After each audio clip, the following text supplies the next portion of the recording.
लो जी माशाल्लाह वारा जनाब ने दूसरा डिलीवर किया ये मुंह छे दांत ए जनाब ने वच्छी दी थी आई सब कदों डिलीवर हुई थोड़ी अगे टोरी कल सुई अच्छा कल सुई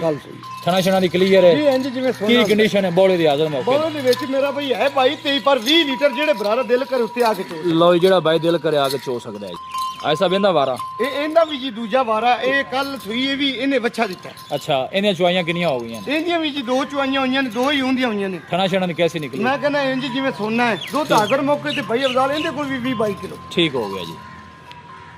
ए नस्ल केड़ी है साहब ਇਹ ਜੀ ਚੋਲਸਤਾਨੀ ਤੇ ਫਰੀਜ਼ਨ अच्छा ਇਹਨੂੰ ਅੱਜ ਦੂਜਾ ਤੇ ਸੂਈ ਨੂੰ ਨੇ ठीक है ਬੋਲੇ ਵਿੱਚ ਦੁੱਧ ਇਹਦਾ ਵੀ ਉਹਨਾਂ ਹੈ ठीक है ਪਰ ਅੱਲਾ ਦੇ ਹੁਕਮ ਨਾਲ 30 ਪਲੱਸ ਕਰੇਗੀ ਬੈਠ ਤਿੰਨਾਂ ਦੀ ਆਫਰ ਲਾਓ ਹਾਜ ਸਾਹਿਬ ਭਾਈ ਅਫਜ਼ਾਲ ਇਹ ਤਿੰਨੇ ਗਾਈ ਜਿਹੜਾ ਭਰਾ ਲਵੇਗਾ ਨਾ ਜੀ 8 ਲੱਖ ਤੇ 60 ਦੇ ਪੁੱਠੇ ਨਾਲ ਗਾਈ ਦੇ ਦੇਵਾਂਗੇ 860 ਕੋਈ 9 ਨਹੀਂ ਕੋਈ 9.5 ਨਹੀਂ ਦੱਸੋ ਰਾਬਤਾ ਨੰਬਰ 0342 ਜੀ 40 94 042 ਲਓ ਜੀ ਆਈ ਸਾਹਿਬ ਦਾ ਜਨਾਬ ਰਾਬਤਾ ਨੰਬਰ ਜੀ ਆ ਵੇਖੋ ਨਾ ਜੀ ਕਿਸ ਤਰ੍ਹਾਂ ਦੇ ਜਾਨਵਰ